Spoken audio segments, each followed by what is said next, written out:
Je vous propose la présentation du domaine Torresanas en Espagne sur l'appellation Toro et du domaine Palacio de Bornos situé en Rueda.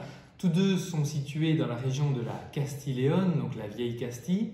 Alors pour planter le décor, il s'agit de vignobles presque d'altitude puisqu'on est sur un plateau entre 7 et 800 mètres. Donc la particularité, c'est d'offrir un climat finalement froid la nuit dû à l'altitude et bien sûr très chaud et assez aride en été et en journée.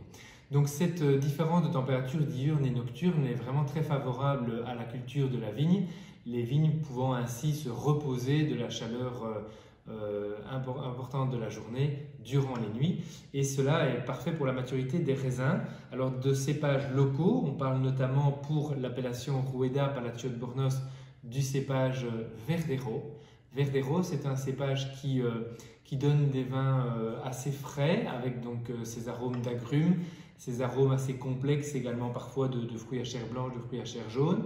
Et ici, le domaine Palacio de Bornos, dans cette cuvée-là qu'on aime beaucoup par exemple, cuvée nommée Barrica, la fait fermenter en barrique et l'élève seulement 4 mois. C'est peu, mais c'est suffisant que pour donner une légère tonalité et un petit peu de complexité au vin, donc une cuvée très réussie.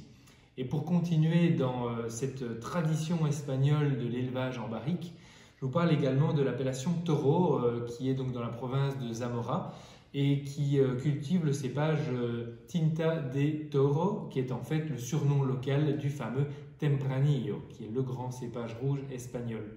Alors, on le travaille également en barrique sur cette cuvée nommée Crianza. C'est ça, cette signification de la mention Crianza. C'est donc une année d'élevage en barrique au minimum, pour aller plus loin bien sûr.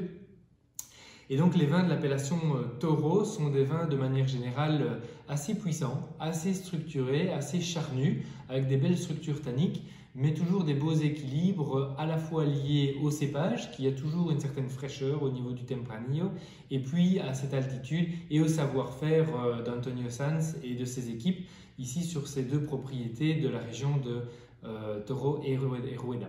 À savoir également que le domaine possède des vignes dans la fameuse région Ribera del Duero.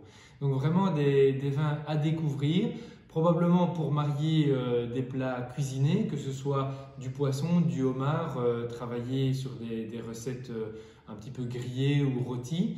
Et puis pour les vins rouges, probablement des vins rouges assez charnus qui pourront s'agrémenter de magret de canard, de viande de bœuf, de viande rosée rouge à tout le moins.